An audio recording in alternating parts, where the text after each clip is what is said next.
How's it going, everybody? This is Cameron White with White Light Astrology, giving you guys your full moon horoscope for Virgo. How is it going, Virgo people? So, this full moon is happening on Wednesday, October 24th. It's going to be exact at about noon. This full moon is happening in your 9th house. The 9th house is all about philosophy, spirituality, what you believe, far distance travel, foreign things. The 9th house is the third away from the 7th. It's kind of like what has accumulated with the relationships in your life, what have you learned, and what do you want to do with it. The 9th house is about utilizing the relationships and all the, things that you've experienced with people and everything else, and then it will manifest into the 10th house into some type of ultimate formation of that. Now, this full moon is really interesting because as the moon enters Taurus, it's going to conjunct Uranus exactly. Now, with that happening, with the moon being in Taurus, usually things are a lot more grounded, a lot more subtle, a lot more secure and stable. However, as it conjuncts Uranus, Uranus has been it's been in your guys' 9th house for a little bit now. You guys have probably got a good taste of that. Uranus is kind of a liberating planet.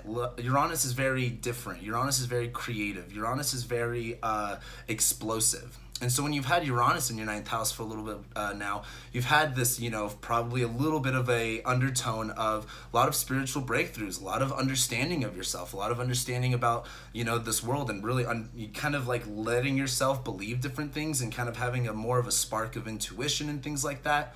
Now, as the moon hits Uranus, though, emotionally, where the moon is going to be highlighted in Taurus, it's going to be in your 9th house, where you're more wanting to express, what you're believing, where you want to go, where you want to establish yourself, where you want to feel secure in your beliefs. Uranus right there is giving you guys, I wouldn't necessarily say an ultimatum, but Uranus is going to be shaking this part up. And where you Virgo risings are really looking for that security and that stability, I'm not here to say it's not there, but what you need to look at is, what are you good at doing? What are you good at utilizing? The sun's going to be in Scorpio. Venus is retrograde in Scorpio. Mercury's in Scorpio. Jupiter's in Scorpio. This is all in your 3rd house. The first house is who you are. The 2nd house is what you have. The 3rd house is how you use it. Now, the 3rd house, with the sun being right there and Venus retrograde, you guys are really trying to put more value and more effort into things that you're, a little bit better at, kind of chopping away all of the extra stuff and getting really clear and precise on where you can utilize your energy best, where can you really put your value in and get that value back as well. And so with all of this stuff happening in your 3rd house, you guys have probably been kind of changing how you do things, kind of looking at how you can get creative and be more precise, more specifically precise, as far as kind of going about your ways, doing what you need to do. Now, with this full moon happening in Taurus, though, it's kind of like, well, if you want to do all of these things, what do you believe? And Uranus is going to have you guys get out of your comfort zone, where Taurus being in the 9th house, the 9th house could be a very comfortable area for you. But as Uranus comes in here, it's wanting to break apart this stuff, it's wanting to liberate you, it's wanting to change things very drastically. So as this full moon happens, you guys are going to experience, kind of like this emotional overwhelming of like, all right, if this is what I want to do and this is what I want to accomplish, how do I need to get out of my comfort zone? What do you need to realize about yourself and the people that you have around you in order to kind of fulfill what you need to be doing? The biggest thing about this full moon as well is Saturn is in your 5th house. He is trining this full moon and sextiling Venus exactly on this day. It's a pretty big deal.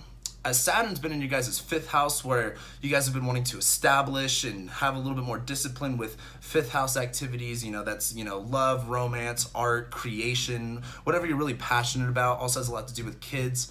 With Saturn going through your guys' 5th house, where things need to get locked down as far as, it's not necessarily about not having fun or not letting yourself have fun, but if you're gonna have fun, you better have adult fun. Things need to be very structured. Things need to be very you can't let yourself get out of control, basically.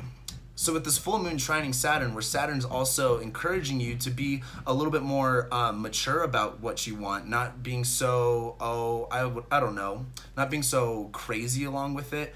With Saturn being in your 5th house, where it's like, what do you want to do? What do you really enjoy? And let's actually create that. Let's actually work towards that. As it's trining this full moon, it comes back down to, what do you want to do and what do you have to believe about yourself in order to accomplish these things? And as Venus retrogrades in Scorpio, and it's really close to the sun at this point, it's really going to be opening up a lot more of what you're capable of doing, what you're capable of achieving, as long as you put your effort and value into it, as long as you see a reason why. And that is going to be this full moon for you guys. So that's what I got. Thank you guys so much for watching, liking, commenting, subscribing, and I'll be seeing you for your November horoscopes.